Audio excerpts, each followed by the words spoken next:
Movie Mania မြန်မာကနေပြန်လည်ကြိုဆိုလိုက်ပါတယ်ခင်ဗျာဒီနေ့မှာတော့ကျွန်တော်တို့တခါတလေကြာရင်ဒီချင်းတရားရဲ့နောက်ွယ်မှာဘာတွေရှိမလဲဆိုတော့ကိုစဉ်းစားမိတတ်ကြပါတယ်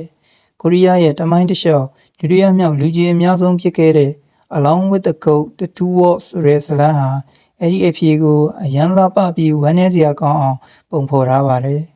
ဒီဇာတ်လမ်းဟာရိုးရိုးအရှင်ကားမဟုတ်ပဲကျွန်တော်တို့ရဲ့အမားတွေနောင်တတွေနဲ့မိသားစုမြတ်တာကိုမိမောင်းထိုးပြထားတာပါဒီနေ့ဗီဒီယိုမှာတော့ဒီဇလန်ရဲ့နှစ်သာရတွေကိုသုံးသပ်သင်ဆက်ပေးသွားမှာဖြစ်လို့အဆုံးထိကြည့်ရှုပေးဖို့ဖိတ်ခေါ်ပါရခင်ဗျာ channel လေးကိုလည်း like subscribe နဲ့ခေါင်းလောင်းလေးနှိပ်ခဲ့ပေးကြပါဦးဇလန်အစမှာတော့မိသက်သမားကင်ဂျိုဟောင်းဟာကလေးငယ်တူကိုကယ်တင်ရင်းအဆောက်အုံပေါ်ကနေပြုတ်ကျပြီးတည်ဆုံသွားခဲ့ပါတယ်သူတည်သွားတော့ကိုသူကိုယ်တိုင်တော့မသိသေးပဲကလေးမလေးကိုပဲစိတ်ပူနေတော့မှဝတ်ဆုံပြေးတဲ့လူနှစ်ယောက်ပေါ်လာခဲ့ပါတယ်သူတို့ကတော့ငဲရဲ့ဆောင်းလျှောက်ပြေဖြစ်တဲ့ချွန်းစန်နဲ့ဟေဝမတ်တို့ပါသူတို့ကကင်ဂျိုဟောင်းဟာလွန်ခဲ့တဲ့နှစ်ပေါင်း60အတွင်းမှာပထမဆုံးပေါ်ထွက်ခဲ့တဲ့ဖြူစင်တဲ့ဝိညာဉ်ပြူတစ်ယောက်ပါတဲ့ဆိုလိုတာကသူဟာတသက်လုံးကောင်းတာတွေပဲလုပ်ခဲ့လို့နောင်ဘဝကိုကူးပြောင်းဖို့အရန်နှိစက်နေသူပေါ့ဒါပေမဲ့ဒါဟာထင်တယ်လို့မလွယ်ကူပါဘူးသူဟာငရဲတရားရုံ9ခုမှာ49ရက်အတွင်းအပြစ်မရှိကြောင်းသက်သေပြရပါဒီနေရာမှာသူတို့ကိုဥဆောင်တဲ့ခေါင်းဆောင်ကန်နဲ့တွေ့ဆုံနေမှာတော့တယ်ဒီဇလန်ရဲ့အသာချက်ကတော့ငရဲတရားရုံတစ်ခုချင်းစီကပေးတဲ့ message ပါပဲလူတတ်မှုငရဲဒီမှာကင်ဂျိုဟောင်းဟာသူ့တငယ်ချင်းတွေကိုမကယ်ခဲ့လို့အပြစ်ရှိတယ်လို့ဆွဆွဲခံခဲ့ရပါတယ်ဒါပေမဲ့ခံကသက်သေပြခဲ့တာကကိုယ့်အသက်ကိုဗဒနာမထားပဲအခြားလူရှိယောက်ကိုကယ်ခဲ့တာဟာသူရဲ့ကောင်းဆန်တဲ့ဆုံးဖြတ်ချက်ဖြစ်တယ်ဆိုတာပါ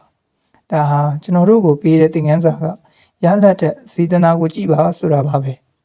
ပြင်းမှုငရဲကင်ဂျိုဟောင်းဟာတစ်သက်လုံးနားရဲမရှိအလုပ်လုပ်ခဲ့သူပါ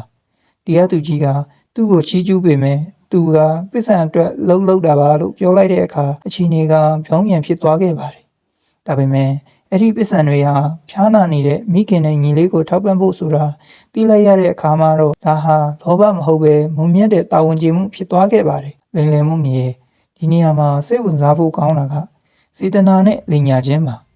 ကင်ဂျိုအောင်ကတည်ဆုံးသွားတဲ့လှုပ်ဖော်ကင်ဘက်ရဲ့သမီးလေးစီကိုဖခင်ကိုယ်တိုင်ရေးတယ်လို့မျိုးစာရီပို့ခဲ့ပါတယ်ဒါဟာလိန်နာမှန်ပေမဲ့ကလေးမလေးရဲ့ဘဝကိုမျိုးလင်းချက်ပေးခဲ့တာမို့တရားသူကြီးကခွင့်လွှတ်ခဲ့ပါတယ်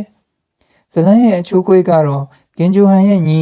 ဆိုဟောင်ကစစ်တပ်မှာမတော်တဆပြစ်ခတ်ခံရပြီးမတရားတည်ဆုံးသွားခဲ့တာပါသူဟာနာကြီးချက်တွေနဲ့ဝိညာဉ်ဆိုးဖြစ်သွားတဲ့အတွက်ငဲပြီးမှပဲတောင်းကျမှုတွေဖြစ်ကုန်ပါတော့တယ်ဒီဘိုင်းမှာညီကိုနှစ်ယောက်ရဲ့အတိတ်ကနာကျင်စရာတွေကိုမြင်တွေ့ရပါတော့တယ်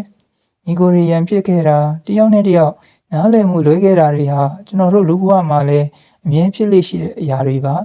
ဒါကိုဇလန်းကအရန်ကိုစိတ်လှုပ်ရှားစရာကောင်းတဲ့အရှင်တွေနဲ့ရောပြီးတင်ဆက်ထားနောက်ဆုံးတရားရုံးဖြစ်တဲ့မိဘဘဝတရားပြည့်ကွက်မှုငရဲကတော့နှလုံးသားပါပဲကင်ဂျုံအောင်ဟာငငယ်ကမိခင်ကိုတတ်ဖို့ကြိုးစားခဲ့တဲ့အဖြစ်ကြောင့်ငရဲကြတော့မယ့်အချိန်မှာအမှန်တရားကပေါ်ပေါက်လာခဲ့ပါတယ်မိခင်ဖြစ်သူဟာအဲ့ဒီတုန်းကမတိချင်အောင်ဆောင်ခဲ့တာဖြစ်ပြီးသားဖြစ်သူရဲ့ဆင်းရဲပင်ပန်းမှုတွေကိုခွင့်လွှတ်ပြီးသားဖြစ်နေခဲ့ပါတယ်ဒီဇလန်ကပေးတဲ့အကြီးမားဆုံး message ကတော့ခွင့်လွှတ်ခြင်းပါပဲကျွန်တော်တို့တွေအမားလုံးမိတတ်ကြပါတယ်ဒါပေမဲ့အဲ့ဒီအမှားအတွက်အသက်ရှိတင်ရှားရှိနေစဉ်မှာပဲတောင်းပန်ဖို့အခွင့်အရေးရှိတုံးလုံဆောင်တင်နေဆိုတာကိုတတိပေးနေပါတယ်ကင်ဂျိုအောင်ဟာနောက်ဆုံးမှာတော့အပြစ်တွေကနေလွတ်မြောက်ပြီးလူပြန်ဝင်စားခွင့်ရသွားခဲ့ပါတယ်သူရဲ့နင်နာခံမှုမိသားစုအပေါ်ထားတဲ့ချစ်ချင်းတရားတွေကသူ့ကိုကယ်တင်သွားခဲ့တာပါ